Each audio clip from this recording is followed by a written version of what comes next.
I think we need leaders that are transparent about what their failures are, their past mistakes. Because I think as leaders, we also need to return to having leaders that set good examples, not just have good policies. A lot of this is driven by my dad. He drove me to be curious. He exposed me to politics. Unfortunately, my dad died when I was a kid. I was 13 years old when he passed. Memento mori, right? Remember death. I think my take on happiness is maybe somewhat different. I would define it as the ability to. In this episode of the Path to Success podcast, I sit down with former Amazon and Meta electrical engineer turned big law data privacy attorney who is now running for the Congressional District 29 here in Houston, Texas, Alan Garza. Alan has had a fascinating career, starting out as an engineer before securing a law degree from Georgetown University. He is now a practicing attorney working in data privacy and is looking to leverage his problem-solving mindset with his background in technology and in-depth legal knowledge to serve the residents of Houston's Congressional District 29. Don't miss this opportunity to learn from Alan's path to success. Well, excellent. Well, hey, welcome to a new episode of the Path to Success podcast. Today in our studio, we've got Alan Garza, and Alan is actually a good friend of the roommate of one of our employees. And I had an opportunity to speak with Alan early last week, and man, this guy got me fired up, dude. He's got 3 different careers that he's already experienced some success in, but he tends to reinvent himself every 3 to 5 years. And so, Alan, you're an electrical engineer that's worked for some massive technology companies. You're an amazing attorney that works in data privacy. And with a big law firm, and then you're also running for Congress here in the state of Texas at 31 years old. I'm sitting in front of the new District 29 state congressman, fingers crossed, hopefully. So, Alan, welcome to the studio, man. Thanks for welcoming me, and put it out into the universe. Yeah, we're gonna win this thing.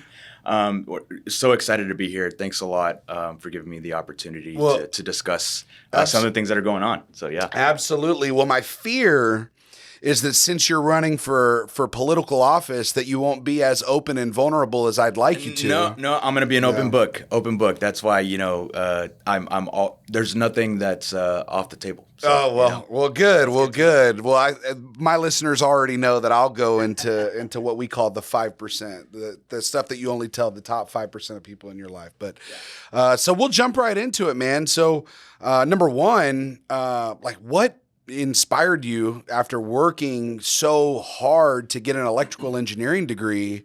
What inspired you to go back to law school? Where'd you go? How was that experience? But first, I'll tell you, for 10 years, I was married to a chemical engineer. Oh, wow. And she went to Georgia Tech, graduated summa cum laude, dual major, chemical and biomedical.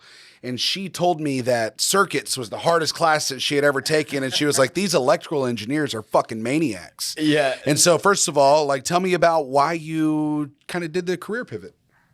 Yeah, no, that's funny. I always thought chemical engineering was the hardest. Really? Yeah, actually. It was actually one of the harder classes I took. Yeah. But I'm sure you were with a bunch of Patels and Sanjeets. Yes, one of the very few Hispanics in the class. Yeah. But no, so I think the end goal was always something in law. And a lot of this is driven by my dad. Okay. When I was a kid, my dad really influenced me. He drove me to be curious. He drove me to read a lot. He exposed me to history. He exposed me to politics. He exposed me to current events. And so a lot of what I'm doing today is a root cause of the influence my dad had in my life. Mm-hmm. As fate would have it, unfortunately, my dad died when I was a kid. I was 13 years old when he passed, and I saw him pass away. I was with him when it happened. And so the idea of, I don't know if you've heard of the term memento mori, right? Remember death, right? The idea that, and people say it all the time, live today as if today's your last day. Yeah, carpe diem. Yeah. Yep. Seize the day. But that, in a very dark way was ingrained into me because I saw death in its face, right? And so growing up, I was, I always felt like there isn't enough time. Time's running out, right? This could be my last day. This could be my last year. So I was very motivated to pursue my passions, pursue my curiosities. Electrical engineering, I was just good at math. I was fortunate that I was good at math. I really enjoyed it. But I always wanted to go to law school and kind of pursue the government interest, the public service interest. And so, I decided doing engineering is a good, I didn't come from money, so it'd be a good fallback in case. You talk to some lawyers, I was just telling him, you talk to some lawyers, they either love it or hate it. So I was like, well, in case I don't like it, engineering is a pretty good fallback. And I think it'll help, it's relevant, I think, especially for today with a lot of the tech stuff that's going on. Oh, absolutely. Right? So I own a 40-person executive recruiting firm, and one of our largest areas of practice is we recruit for law firms. And there's a massive need for people in intellectual property, data security, data privacy. I mean, it's unbelievable with all of the hacking and things of that nature, how important it is for engineers to basically have that technical background and that technical way of thought whenever you're structuring contracts and trying to break contracts. I don't know if you do litigation, but it's super, super important. And so where'd you go to law school? How was that experience? And just kind of walk us through that. Yeah, so I graduated from Georgetown Law School in D.C. Georgetown? Yeah. That's like top law school, man. It's a pretty good school. Yeah. I was super fortunate to go there. But I started off. I actually transferred. I started off in Seattle while I was working as an engineer out there. And what's in Seattle? There's a big company out of Seattle. Amazon. Okay. Oh, Amazon. I wasn't working at Amazon at the time. I started working at Amazon once I transferred to Georgetown. Okay. Excellent. And so I was at Amazon Web Services while going to Georgetown. Nice. And then I was at Meta for a little while. Right before graduation. Yeah. And then once I graduated, did the big jump into, we'll study for the bar and then the big jump into big law where I'm at. You're a maniac, man. The people that I know that even just work at Meta and work at Amazon, that's a full-time job in and of itself. And the people that I know that go to accredited top 50 law schools, that's a full-time job in and of itself. And so I think that you're actually crazy. And I don't believe you almost and how you pulled it off. And so how did you balance the demands of a career and then also going to law school and then now, working in big law and the billable hour requirement associated with that? How do you balance doing politics? Just talk about that. Yeah. So I think some helpful context is, growing up without, a lot and going to school, like during undergrad, I always had to work. Yeah. Right. So I always had two things going on. I had school, work, and then of course you have your personal life, family and whatnot. So I was very used to balancing multiple things at once. You were used to 16, 17-hour days. Yeah. Like that was just like since high school. That was what's always going on. So, I think people call it crazy, but if I wasn't doing this, I don't know what else I'd do. I'd probably be doing podcasting like me. Like I have to find something to fill the time. Yeah. But it's not without sacrifice. I it required moving away for 7 years. I've been gone from Houston for 7 years, and I'm glad to be back. Personal relationships probably suffered a little bit. I wasn't as close to my family as I'd like to be. I was at least physically away from them, right? Didn't have as many personal relationships, because of all the movement, right? From Houston to Seattle to DC, San Francisco. And so you're saying personal, so friendships and romantic relationships. Yeah, both of those kind of suffered a little bit. And then you throw in COVID into the mix, right? And a remote workforce. That was a hard time. Yeah. But so it's not without sacrifice for sure. Well, good. And so you talk about the inspiration that your father played, right? Yeah. And unfortunately, you did share that you lost him at 13 years old. I also lost my father. Number one, he abandoned our family whenever I was 11 or 12. And then he passed away whenever I was 25, 26 years old. We were actually expecting our first son. And so it was a little odd, getting that phone call from the chaplain at the hospital there in Waco that was informing me that my father was in a deadly car accident, and this is a gentleman that I hadn't seen in 10 plus years. And so I cried for about 5 minutes, and then obviously I got over it. But I think one of the things that drives me in life is I want to constantly prove that I am worthy, that I'm capable, right? Because I do have kind of like those abandonment issues because my father chose to leave us, right?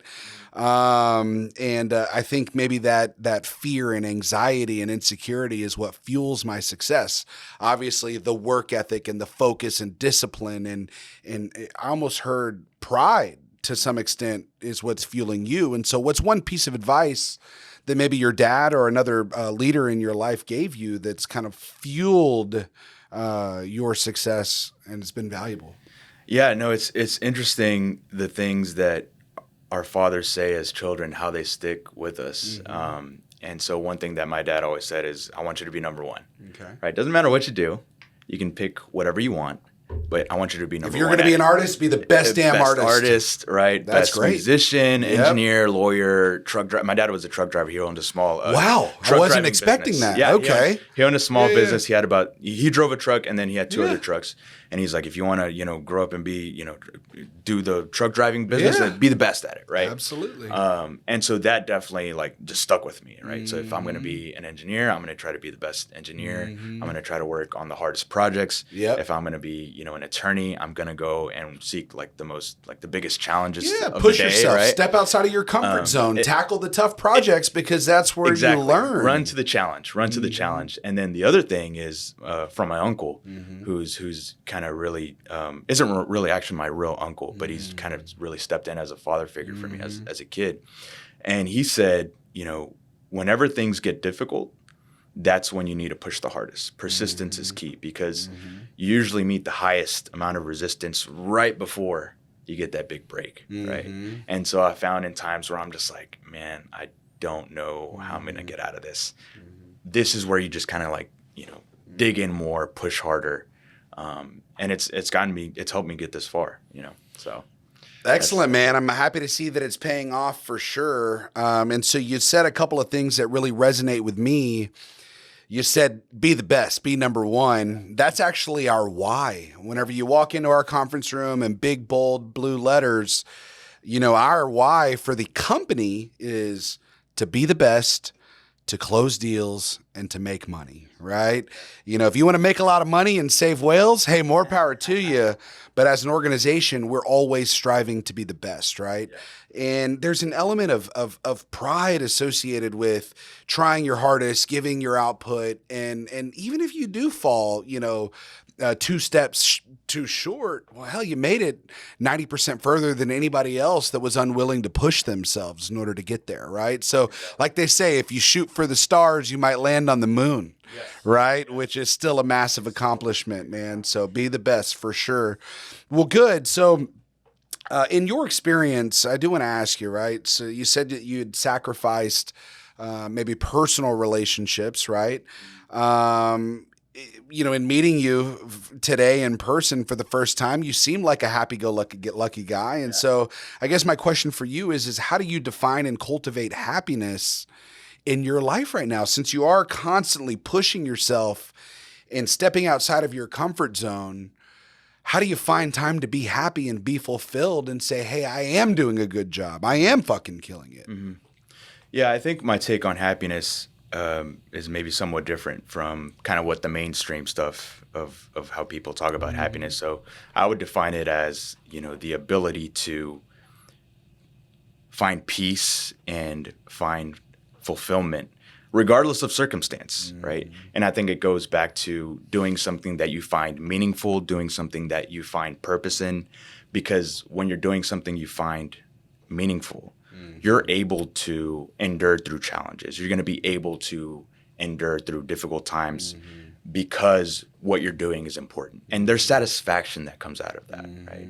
And when you're just kind of, what I think the current trend is, like the hedonism, right? Just selfishness, kind of, instant gratification. That's fleeting, and it's constant, and you're never going to be fully satisfied. But when you're pursuing something that's meaningful, that's for others or for your community, I think it's going to sustain you when times are difficult. So that's how I'm making it through it. Absolutely, man. Dude, it feels like the movie Step Brothers whenever the two guys are in the room and they're saying all the stuff, and then they said, you know, favorite blah, blah, blah, John Stamos. Did we just become best friends? Because you're saying these things, and when you look at our core values, I mean, literally gratitude is one of our core values. And so you're saying, you know, finding peace in what you have, right? And what I hear is being grateful for the time that you do have with your family, the time that you do have with people, and not, you know, necessarily when you're on a vacation, start thinking, well, what am I going to do for the next vacation? Or, oh man, we didn't get the yacht that I wanted. I'm really upset, right? They only had this catamaran. Hey, bro, let's be grateful. We're here, man. We're together. Right. And so gratitude, and then resilience is also one of our company core values. And you keep talking about like that toughness and that grit, right? And that sacrifice. And that's kind of in the same vein as resilience. And it's so funny that you also mentioned no matter how much you have, you can be happy, right? Because it's about that gratitude component. It's so funny. Like whenever I, you know, was a kid and I was growing up in an underprivileged community in an apartment complex, right? And I remember thinking that, golly, $100,000 a year was like so much money, dude. Like if only I could make $100,000 a year, right? Because this was a number that all of my friends they're my friends. I'm playing basketball with them. I'm playing football. I never felt like I was poor because everybody was in the exact same boat as me, right? And so we all kind of like, you know, idolized that number. And then I started to make a little bit of money, moved into this community. Well, you know, and then, you know, I might have had a Toyota Tundra, but then that guy got a Ford Raptor. And then it became, well, I'm comparing myself to what that individual has. And so here I was, you know, when I was 27, 28, 29 years old, starting to make a little bit of money in my career, starting to build my business and gain traction. And I was constantly comparing myself to others. And that was a recipe for disaster because it always made me feel like I wasn't doing good enough, right? And you know, I do level up neighborhood, home, vehicles every few years, right? I have the mentality that I'll never buy something unless I can't pay cash for it. And so that way I'm not like stressed out about, you know, buying a 7-figure house, right? But I think it's important to stop and really smell the roses sometimes and be grateful. And I'm going to use a word that maybe sometimes has a negative connotation with it, but be proud of yourself too, right? A lot of times people think that pride is negative. But I think it's important for us to look in the mirror and say, I'm proud of you. Yeah. You know, I'm super proud of you. I went to a Rockets game on Monday, actually, of this week with a guy who had followed me on social media for about a year. And I'd posted a reel that was talking about fatherhood and family, and he resonated with that. He has a 5-year-old daughter, and he's single. And this is a gentleman who basically was super vulnerable and said, hey, man, I kind of want to meet you. I like, you know, you inspire me. And so we were trying to get together for a few weeks, and we couldn't just make the schedules align.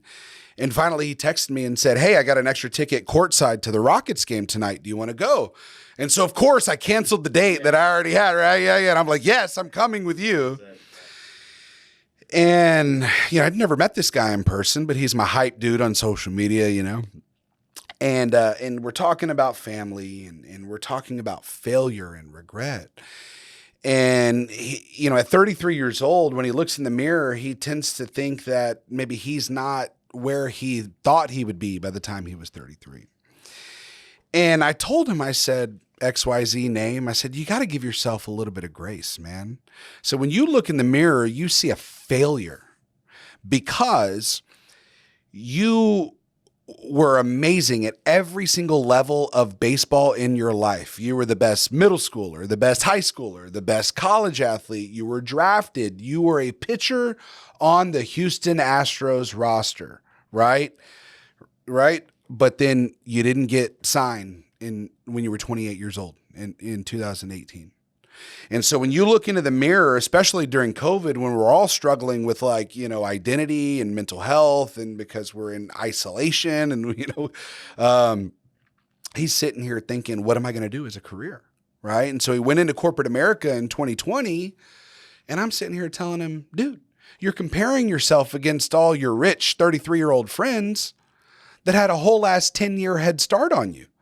You're a 3-year business professional. How much money do you make? Man, dude, you're killing it. You're top 5% of people 3 years in profession, right? I said, when you look in the mirror, you see a failure. Whenever I look at you, dude, I see a fucking pro baseball player. I said, when I was a little kid, I wanted to play pro baseball, right? You did it. You did it. You got there. Whenever I talk about you behind your back, right? I don't talk about how much money you make. I said, it's my buddy. He played in the majors. Right? No one says, well, how come he doesn't play anymore? No, they're like, holy shit, that's awesome. I say, you're a superhero, dude. And to some people, right, everybody is a superhero. Your dad, who to a lot of people in their eyes, he was a truck driver. To his wife, to you, he was an entrepreneur. He was an innovator, right? He was grateful. He was focused. He was disciplined. He was resilient. He was mentally tough.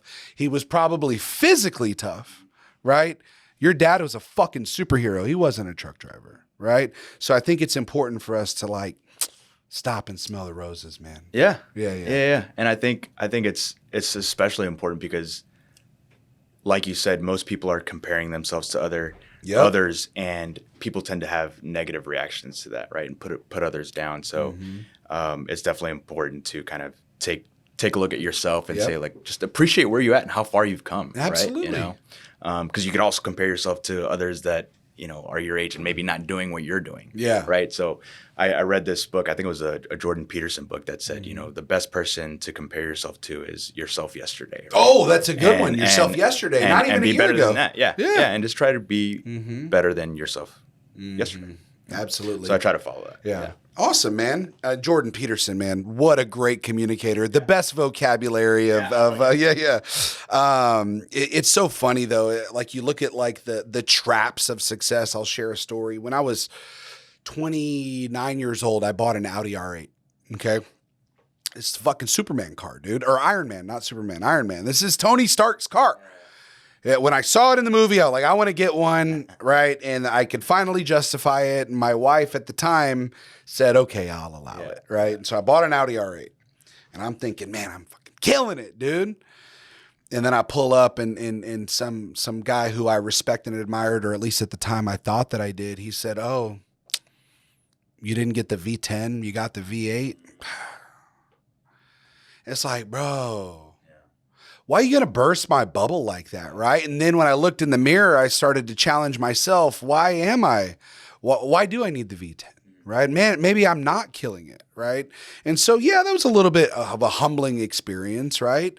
But man, it was very, very unhealthy because it constantly made me feel like I wasn't good enough, right?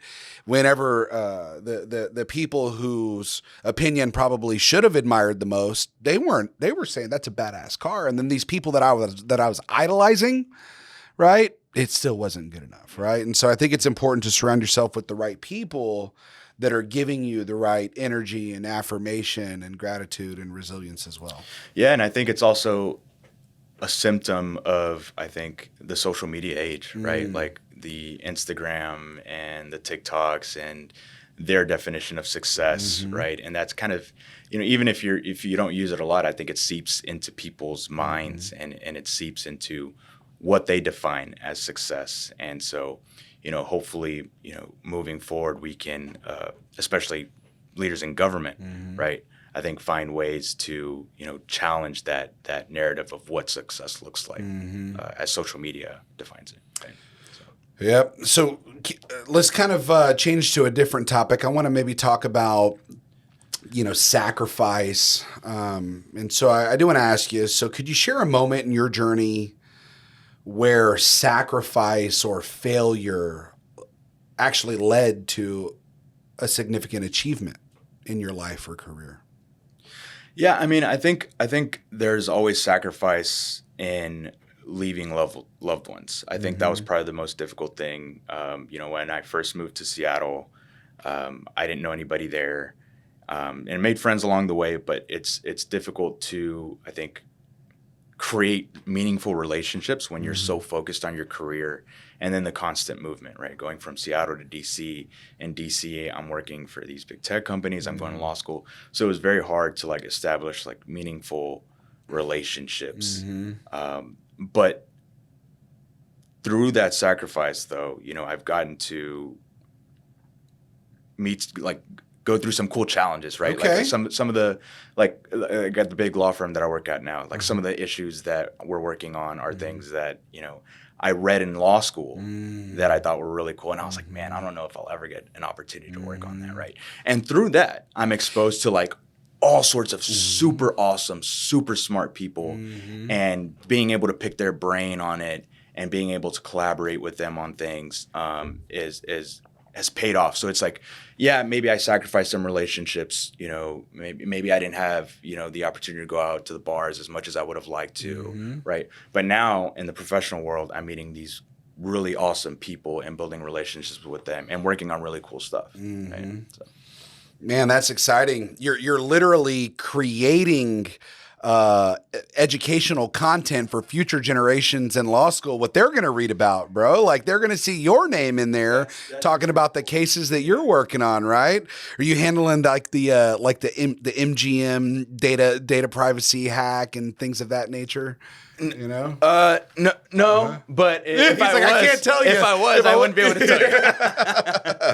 Well, good. But some big, cool, awesome stuff. Well, Yeah. good. So let's talk about politics. And so in politics, how do you believe that leaders should address their own feelings of regret or sacrifice or shame, right? We saw with Trump during his campaign for the presidency, many years ago, he kind of just said, yeah, I did that shit, and owned it. And oddly enough, it didn't cancel him, right? I don't know if that would necessarily happen in today's cancel culture. But how do you think that politicians should kind of address some of that stuff? Well, I think we do need a healthy dose of shame and guilt, but it has to be genuine. And I think what we're seeing right now are two different extremes. We're seeing the Trump extremism where it's like, I don't apologize for anything I did. I could shoot somebody on, was it Fifth Avenue and everyone would applaud me, right? And then you have on the other end where it's like people apologize for like every single little thing they did. And it's to the point to where it's like, you're apologizing, but I don't believe you. Like, that's not a genuine apology. Yeah, like Mahomes right? apologizing last week for getting upset on the sidelines. It's like, bro, you're a fucking quarterback. You're passionate. Or a word slips out or somebody makes a joke and they're like, oh, well, I didn't mean it. It's like, look, man, like, you don't have to apologize for every single thing you said. And to the cancel culture thing, I think that's such a toxic way of approaching things because what kind of message are we sending to young people? If you've ever made a mistake, like you're never going to be able to progress. You're never going to be able to learn from it because you're canceled. You're not going to be able to move forward. So I think we need leaders that are transparent about what their failures are, their past mistakes, but also embrace how they've grown and the lessons that they've learned from those mistakes. Because I think as leaders, we also need to return to having leaders that set good examples, right? Not just have good policies. So. No, that's absolutely, absolutely true. And so, I know that you moved from, I believe, San Francisco to Houston recently. And obviously, you're moving to the community in which you're running for office, District 29, here in the city of Houston. And so, what gives you hope for the future of your district, or maybe as the country as a whole? I think this is where a lot of the history that I was exposed to, that my dad exposed me to, comes into play. I read a lot about the American Revolution and the leaders of those times, and they lived through some really divisive, extremist times. I mean, so we're talking about 1770, 1776 to 1780s. During a time when the country, not not all of the country was for the revolution. A lot of people were still loyal to the British, right? And so you had leaders that were leading the American Revolution despite there being still a divided population on the subject, right? And it wasn't like they had all the resources. They were going up against, the British, who were like the most powerful force in the world at the time. And so if you look at American history time and time again, we see these times of division. We see these times of extremism. And we've always managed to overcome them by sticking to our principles, right? I think the problem today is we're now divided not just on specific issues. We're divided on whether we should continue adhering to those principles, democratic principles, right? So I think we need leaders that remind us what those principles are, right? Being governed, a people governed by themselves, right? Not by a president, not by a court, not by, leaders that are thousands of miles away, but by voting, being informed on the issues, and coming together and accepting that your side isn't always going to win, right? Compromise. And I think we're living in a day and age where people just can't accept to lose on an issue, right? If my side is right, it has to be the law of the land. And so one of the big things that I'm talking about when I'm going out and doing block walks and stuff is reminding people of like the procedures, the institutions that are in place to make these decisions, and a respect for those institutions, because I think that's what's really lacking right now. And we're seeing that play out right now, right? Like with Trump being taken off the ballot, right? That's a symptom. Instead of letting the people decide who should be president, people are trying to take, whether you agree with them or not, people are trying to take him off the ballot just because they don't like him. And it's like, you may not like the guy, but let him lose fair and square. And there's what you're saying. Exactly. Yeah. Let's go back to competition and winning on merit, not through these like procedural technicalities. Well, in that case, I mean, wouldn't you think? So first of all, for clarity, you said democratic principles. I know you're talking about democracy, right? You're running as a Republican, I believe, for District 29, that obviously has your own ideology and principles as it relates to social justice and things of that nature, right? And so we can talk a little bit more about that in a little bit. But so myself, I just moved to River Oaks, right? We know how those folks vote over there, right? They're low taxes. But when I look at District 29, I would think because of gerrymandering, because of people just voting straight party lines, people looking for, the Latino last name, right? I would think they just go down and just vote straight Democrat, right? And so I would tend to think, what's the point of even voting here? It's just Democratic, right? Yeah. And so how do we combat that? How do we combat that running as a Republican? Man, well, I love that you bring that up because that's exactly why I'm running. People have not paid attention to this district because of that very fact that you just pointed out. District 29 is about 78% Hispanic, and neither the Democratic Party or the Republican Party have given that district the time of day because they're like, they're a bunch of Hispanics, they're going to vote Democrat anyways all the times. Because of immigration. Because of the immigration issue, right? Yeah. And I actually push back on Hispanics being liberal. Hispanics, I think, are actually very conservative people. They vote Democrat, and this is my opinion. They vote Democrat because of the immigration issue. And they've continued to vote Democrat because, at least in District 29, there's no competition. Democrats just, they put a candidate there that, is going to hold the office, right? And the incumbent there, Sylvia Garcia, by all accounts, as far as I know, is a very nice lady, right? But I just happen to think she has, bad policies. On the Republican side, they don't even bother. They don't even bother because Hispanics are always going to vote Democrat. Sure. I'm trying to challenge that and say, if you give people an opportunity, if you give people an option, they're going to vote differently. But you need a competitive race in order to do that. Otherwise, people are just going to be like, yeah, just So vote how Democrat. are they going to be informed, right? I mean, obviously, we all have the number one resource that we consume any type of media is in our hand, right? 24 hours a day, most of us. How are we going to inform District 29 that there is a new sheriff in town per se, right? That understands your culture, that understands your values, right? That still has policies that align with your values, that's not necessarily a Democrat. How are we going to inform them? Yeah, so there's a lot of strategies that we're doing. We're doing block walks. We're going to civic club meetings. We're kind of doing the grassroots, boots on the ground approach, and then we're also starting to kick off, social media campaigns. And it's fun, but it's difficult because you're trying to reach the people that always vote, right? They're going to be older. They're the folks that are going to the civic club meetings. They're the folks that, are probably reading the newspaper instead of, checking their Instagram. But I'm also very passionate about reaching people that are my age and younger, right? Our generation, because the next generation, I mean, they're the ones that are going to have to deal with all the problems that we're facing today, right? And so that's where the social media stuff comes in.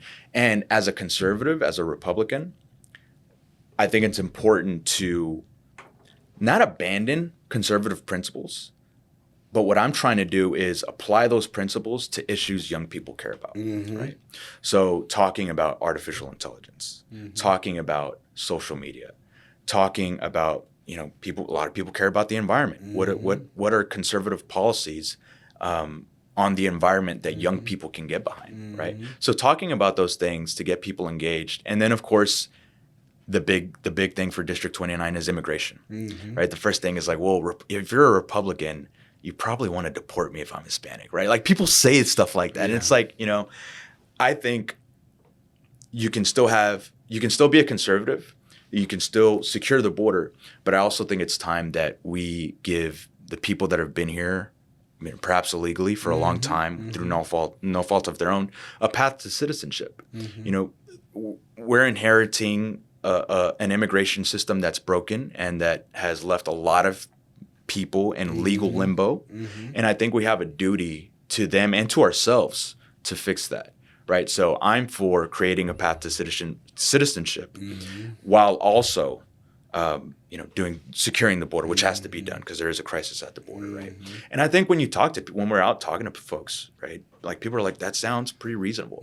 And I think that comes from my engineering background. Like you look at the problem, what's a common sense solution, and you approach it that way. But I think, and I end with this. I think one of the big high level messages my campaign is trying to send is abandon ideology, right? Let go of these preconceived notions about what conservative and liberal is supposed to be, right? When you think conservative, you think, okay, pro-gun rights, anti-immigration, pro-life. Let all of that go. What are the principles? Limited government, promoting individual responsibility, defending traditions, promoting the family, right? Take those principles and apply them to the issues. Will it come to a Republican outcome? Perhaps not. But as long as you're sticking to those principles, that's what's more important. And I think we're telling people that, we're showing people that, and we've had plenty of Democrats that are actually like, you know what? I'm not saying I'm going to be Republican, but I could vote for you. So that's encouraging. Excellent. So what I want you to do is I want you to share one specific example of a policy idea or initiative that you're personally passionate about implementing in your district after you get elected. So the big one that, when I make it into Congress, one of the big focuses is going to be immigration. Okay. There's been a lot of efforts to come up with a solution for the immigration system that we have, right?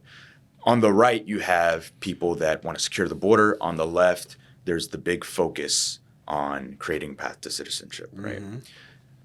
But perhaps because of the divisiveness of politics today, no one has been willing to make a deal that addresses both. I think both can be addressed at the same time. There was an effort a few years ago, and it failed in the Senate. And right now, to contrast my position from the incumbent, Sylvia Garcia, she has a bill right now that creates a pathway to citizenship that she says is bipartisan. But how is it bipartisan if you're not addressing what conservatives and Republicans are concerned about, which is securing the border, right? So the first thing I'd do is come up with a plan that addresses both of these, gets bipartisan support, and actually gets something done. Is it going to be ideal? Is everyone going to get everything they want? No, but we would actually get something done. And that's what I'm focused on, creating policies that get something done and produces results. So building trust and equity with the right by saying, hey, look, we're going to put in something logical, right? And then we can solve the real problem, which is let's create a path to citizenship. And so you're willing to give a little in order to get I think to the root of the problem. I think it's showing people on the left like a willingness, like, hey, like the pathway to citizenship, that's something we can work on together. But you also have to agree, right? There's a massive crisis going on at the border, right? And so I think the challenge, to be transparent, the challenge I think is also going to be getting people that are on the far right who are hesitant to do the whole pathway to citizenship stuff, to get them to support it. But I think if you had somebody who's willing to put their neck out and offer a common sense solution, I think that people are going to get behind that. Excellent. So how do you plan to involve and empower the community in the decision-making process if elected? Or is it just all your own thoughts and ideas? No, so I think there's a lot that can be done, especially to engage with the youth, to get them involved, because I think that's the thing that's lacking, man. Youth participation. You're an engineer and you're a data guy that understands AI and automation. It's like I'm picturing you being like an Instagram poll, being like, "What do you want to vote for?" Yeah. Boom, yeah. Well, guys, 68% said it, so let's on do Instagram it. Live in the house, like, hey, what should I vote on real quick? But no, like we'll let the people decide. But like finding ways to get them engaged, because I think if you get the youth engaged, everyone else follows. Okay. Right? So that means like going out to outreach at universities, going out to the business professional club, the young business professional clubs out here in Houston, and doing things to engage with them, because I think. And I get it, as politicians right now, Democrats, they focused on the older voters because they're the ones that are voting, right? I get it. It makes sense. But we also have to do the hard work of getting everyone involved, right? And that means putting yourself out there with them, even though we know that there's low voter turnout. It's difficult to do because you're like, man, am I wasting time on these people? Fair question, but it's necessary. And if it's necessary, it has to be done regardless of the likelihood of success. So will we ever see a day when individuals can just vote right on their phone? Or a few thoughts on that. Obviously, your voter turnout is going to be through the roof if you can log into your Facebook account and things of that nature, right? I mean, because from a data standpoint, we've got to have identity verification. We've got to have all of the right mechanisms in order to make sure that there aren't bots cheating the system, right? So, yeah, my take on that is, and this is probably unpopular, but making it there's downsides to making it too simple and just too easy to vote, to where if you just logged on into Facebook and just had to voted that way, like democracy is very, very hard work.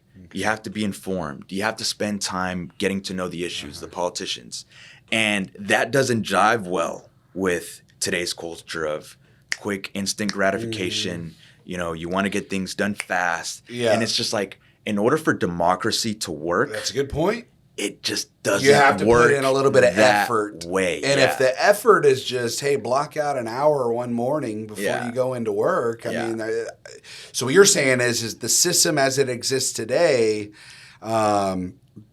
it's easy enough, right, to where these kids need to be able to show up. But if you can have, Kim Kardashian, say, hey, vote for this person, right, and she's getting paid a couple $1,000,000, and you're buying 2 million votes just for one person because of an influencer, you don't subscribe to that, is what you're saying. Yeah, and to be clear, like I'm for, early voting, right? Or making it a national holiday, Okay. right? So that there you go. everyone Excellent. can have the time to take off work and go vote.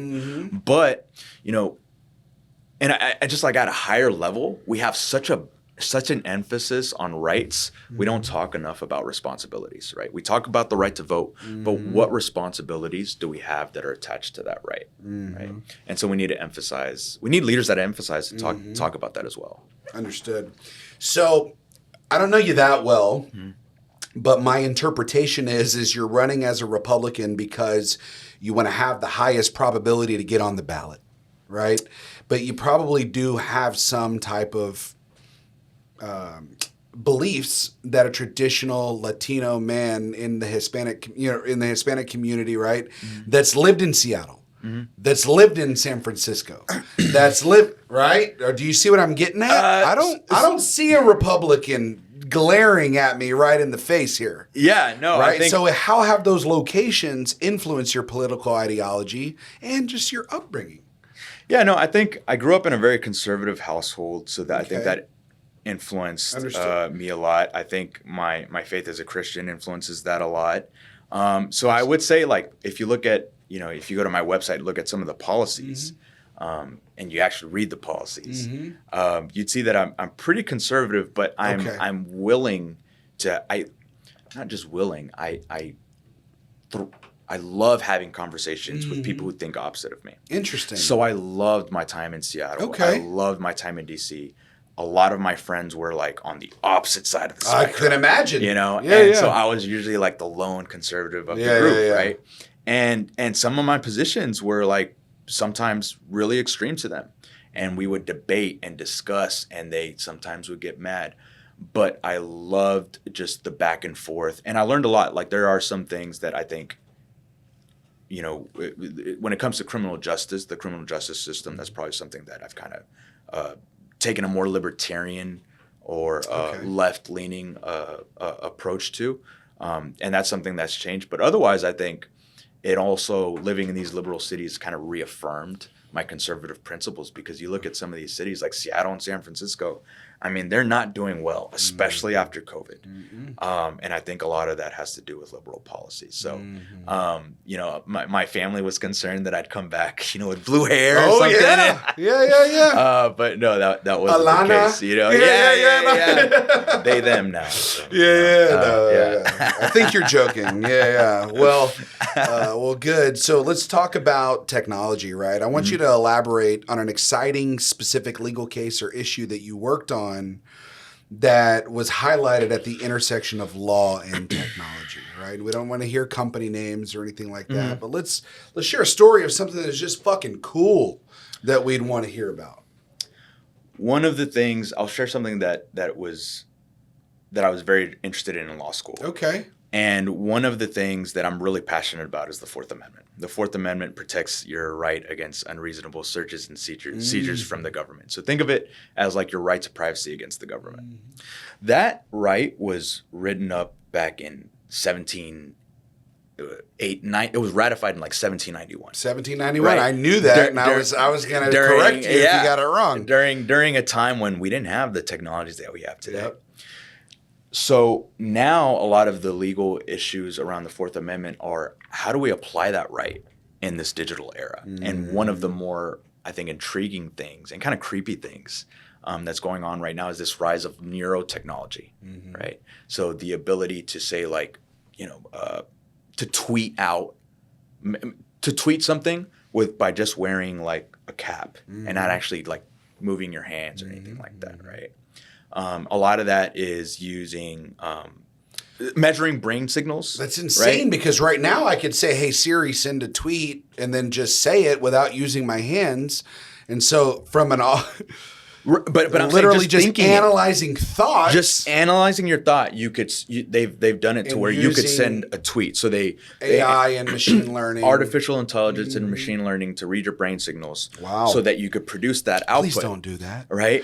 Government, please don't allow this. And so it's like the companies that are holding that data. Yeah. Do they have to give that data up to the government? It's not entirely out of the question, I think, to see a future where the government can read your thoughts, right? And so what I'm interested in is, does the Fourth Amendment protect you from that, right? Well, I mean, if there's smoke, there's probably fire, and so I don't know. I'm not uneducated on this, but I would think that if I have a subpoena to say I have reasonable suspicion that something's going on, here we go, then I can solicit those records. The search warrant. Does right? that make the search warrant, not a search? Yeah. He's like, this is such a this guy doesn't know anything about the law. No. And so one of the things that I wrote about in law school was making a new privacy amendment that creates this sphere of privacy for the individual that the government can never obtain, right? So, for example, under this new privacy amendment that I'd proposed in law school was, you have the freedom of thought, and thoughts are something that the government can never obtain. Search warrant, no search warrant. Man, that's a fucking great point, man. They should never be able to obtain that. Yeah. Right. But that's a proposal. That was an because idea. we all have thoughts. Yeah. Right. Yeah. And so it gets creepy because then you can imagine like a future where, let's say you're drafting an email in your head, right? And then you save it in drafts, right? Yeah. And then all of a sudden the government gets a search warrant for all your emails, Yep. including those that you've only drafted up in your mind. That's pretty close to reading your thoughts, right? And I don't know about you, but sometimes I read emails or messages that I don't send because it's like, oh, I changed my mind, or perhaps I didn't want to say that, or your mental notes, right? We have notes on our iPhone. It's not crazy to think we're going to have mental, just like notes from our head that are saved to the cloud. Should the government be able to have access it that, geared more right? towards actions than just thoughts. Well, and what I was talking about in law school was creating under that new privacy right, though anything that falls within like coming from your mind, derived from those brain signals, no search warrant, no court order, nothing. There's nothing sufficient for the government to be able to obtain that and use that against you. Now, that doesn't make it illegal to create these technologies, right? That's like the balance, right? I'm advocating for a sphere of privacy for the individual while allowing companies to continue maintaining, like creating this technology. Because this stuff is like really cool, right? And it's also super useful for people. Like a lot of it right now is being driven for folks that like, can't move their arms or can't move their legs or maybe like can't talk, right? So it's super useful technology, and I think we all benefit from it. But we do have to think about how the government can access that information and use that technology against us. So Interesting. So just a quick example, because I think this is important to like conceptualize. If I'm married and we're arguing and it's just going south, and I think, golly, I just wish she wasn't even here. Right? My kids would be so much better off. I just wish she was gone. Yeah. Right? And then she turns up missing 2 weeks later, right? Yep. Through no fault of my own. Yeah. Right? You're saying that thought it should be based on the facts of the actions, right? Of the provable. Yeah, I mean, I don't know, and I'd have to go back to my paper to we can change the subject. No, but that's a great example because it shows the danger of exposing one's thoughts to 100%. The government, right? And putting somebody through the criminal process just based on a thought, like that's a lot of power for the government to have. Absolutely. So can you share a specific instance whenever you had developed a creative solution that has had a significant impact on your community? Even just as like a constituent? Instance. What have you done for your community that's created meaningful change?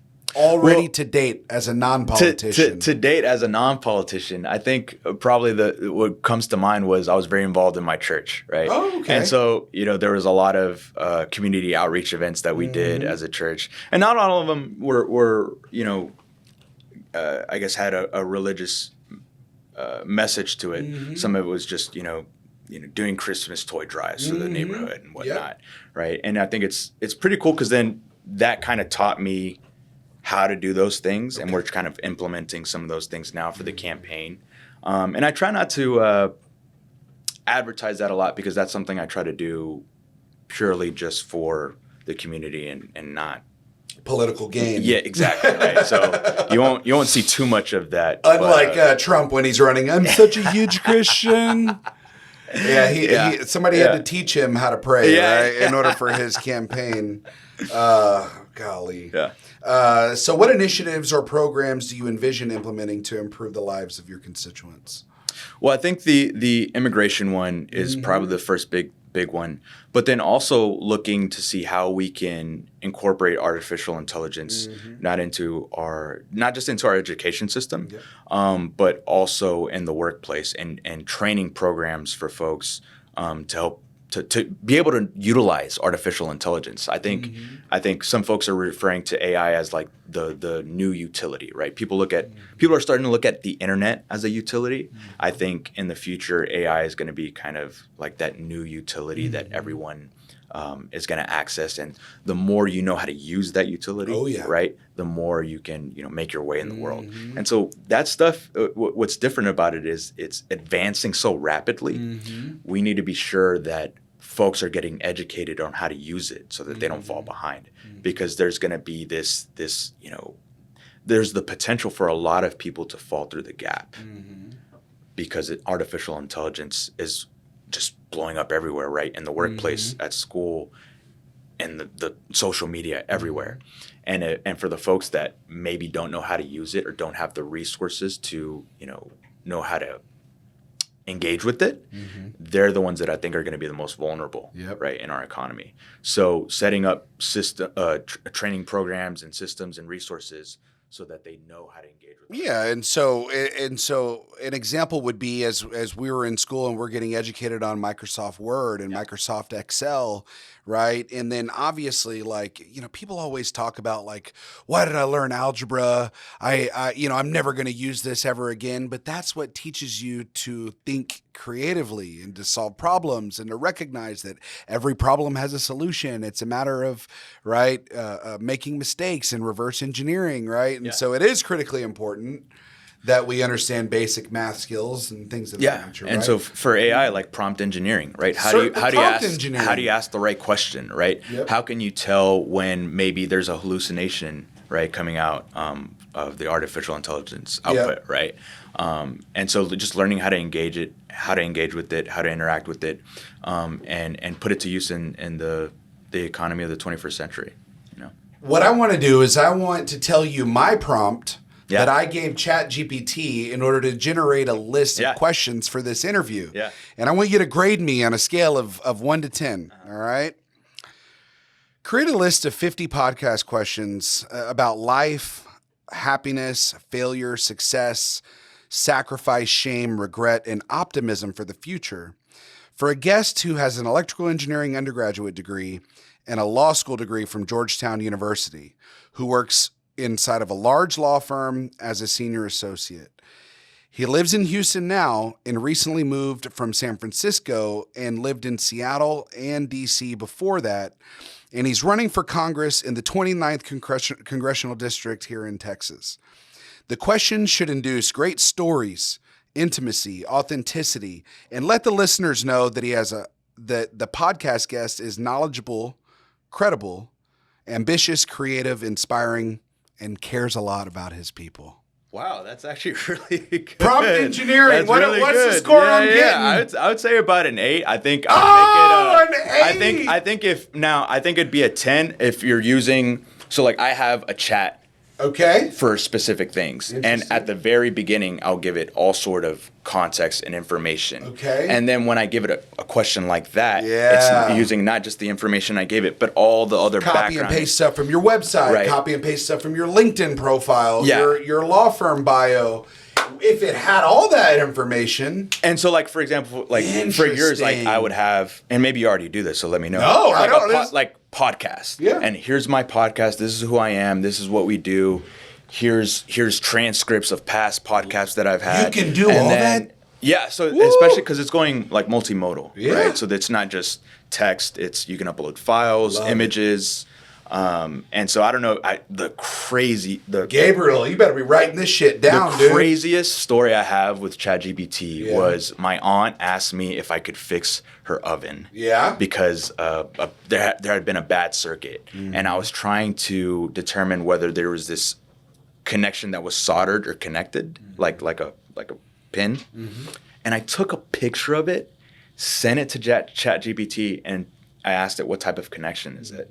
And it's like, oh, it's a soldered connection. Look at, and like gave me like a little arrow and like where, and it's amazing, but also sort of just crazy. I know, bro. So I own a recruiting firm, and I'd mentioned that we recruit attorneys, but we also recruit engineers. That's a big vertical.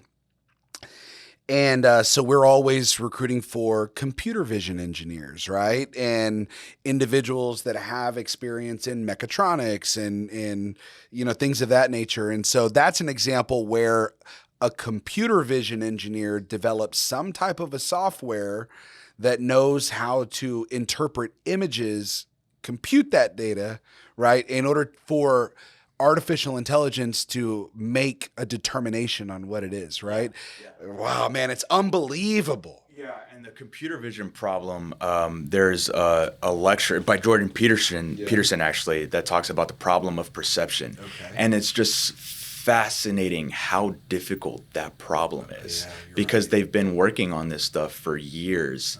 And the teaching a computer to assign meaning to things, right, to assign meaning to an image and the things in that image is actually like a crazy difficult problem. So it's just like, I tip my hat off to those guys. I mean, amazing stuff they're doing. So I remember when I was at the University of Houston, way before you got there, I was there in 2002 to 2006. But I was in a class, it was my elective, it was called Family Ecosystems. And she was telling us that perception, right? That's what's making me think about this is she asked a question for the class. She said, what color is a banana? Right? What color is a banana? And so, yellow. Yeah. Well, what about those kids in impoverished communities that get their bananas delivered by Fiesta, right? And in those types of places where they're already past the point of being sold at retail. So they're donated. What color is a banana to that kid? It's brown. It's spotted brown. It's not yellow. Yeah. And so that's an example of when perception, right, is open to perception. Yeah. A computer, right, cannot make cultural assumptions, right? Yeah. Yeah. It's very unfortunate. And then, in the Indo-Paki community and American community, right, UK community, we have different assumptions based on data. Yeah, yeah, and the different value systems from the cultures and the different nations, and then that's going to be inside of the data somehow, right? And so it's also kind of cool to see like the different things artificial intelligence is perceiving that we can't see, right? I was reading an article the other day about artificial intelligence is looking at artwork and seeing different patterns that people haven't yet discovered, right? So it's like pros and cons. Easter eggs stuff, right? that some artists from the 16th century left in there. Yeah, exactly. So it's like it's super exciting field, and I think on the AI stuff for attorneys especially, right? There's the data privacy issues, and then I think attorneys. It's funny, like we're also the ones that are most at risk, I think, of being taken over by AI, right? Especially like contracts and stuff like that. So for like somebody like me, litigators, you're still gonna need to fight for justice and defend contracts and get somebody out before the judge. But to maintain, I think, a competitive advantage, I'm also and me myself too. We're also seeing folks focusing on AI policy, right? Like, how do we regulate AI? Sure. What things, should AI be involved in and not be involved in, right? Therapists, the medical field, right? Like, how do we deal with those issues and privacy issues and whatnot? So super exciting field for sure. Yeah, speaking of that, so talk to me like I'm maybe not a 5th grader, but maybe I'm a 10th grader. Tell me about what went down with the CEO of OpenAI, right? And then him getting voted out by the board. Yeah. Microsoft hiring him, reinstating him, and then firing the whole board and reinstating him as a CEO. Walk me through what your knowledge is of why that went down in that specific way.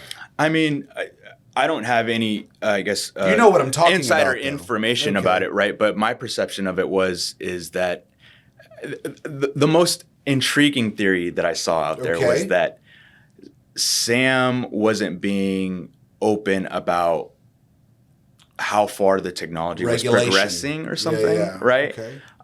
And the board was upset with the direction he was taking. So he was allowing Skynet to potentially take over the world. Something like that. Now that was kind of one of the more fringe theories. I thought, I always kind of gravitate to those fun. Not that I necessarily believe it, but I thought that was one of the funnest explanations. I mean, that's for me as a critical thinker, logically makes sense. It's like, hey, like this guy has access to some information that we all don't have, and it's is he?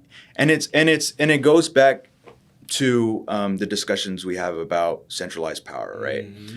We already have a lot of power in these large corporations, and that's not centralized powers. You're talking about power and influence in business and politics, in big business. Okay, but now that's being exacerbated by artificial intelligence, right? And these folks are, they have their own agendas, right? They have, of course, the profit motive. And so it's like really interesting to see how they navigate the field right now with, kind of, especially somebody like OpenAI who kind of is leading the field with AI, right? And how that influences everybody else. So, and seeing the economy react to that, to the stock market, how everybody, freaks out a little bit. But no, I think I like OpenAI and kind of they're set up differently as a business, right? Most corporations, all they have to do is just make a profit, but they also have a different objective, which is kind of making AI safe for the world, right? And so it's unique in that sense. So we'll use a different company that maybe does something very similar, right? And you look at Uber Technologies, right? And I watched the TV show on Netflix called Super Pumped, and it gave me some insight into the founder's just maniacal nature, right? I mean, that's the only reason why Uber got to the where that it was is because the guy just thinks like other people do not think, and he's unwavering about his values, his mission, his vision at all costs, right? And so Sam from OpenAI, maybe there's a little bit of similarities there, right? Yeah. But when you look at Uber, maybe not necessarily the most profitable company over the last 10 years of its existence, but it's definitely made our society safer and more convenient. And accelerated so many different areas, right? Just their technology and even the inspiration that they had on Instacart and DoorDash and other things, right? Has completely shaped society. And we're going to see OpenAI do the same exact thing, I would imagine. And then Uber too with the self-driving cars. That's that whole in San Francisco and Austin. I think we're seeing that now too. It's scary, man. So it's, but I think to your point, a benefit, overall net benefit.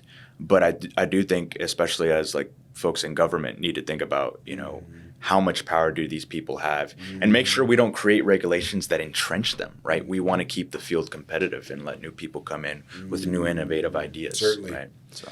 Well, good. So what's one piece of advice that you'd like to give to early to mid-career professionals that may be considering a career change, right? You went from engineering to law and now politics.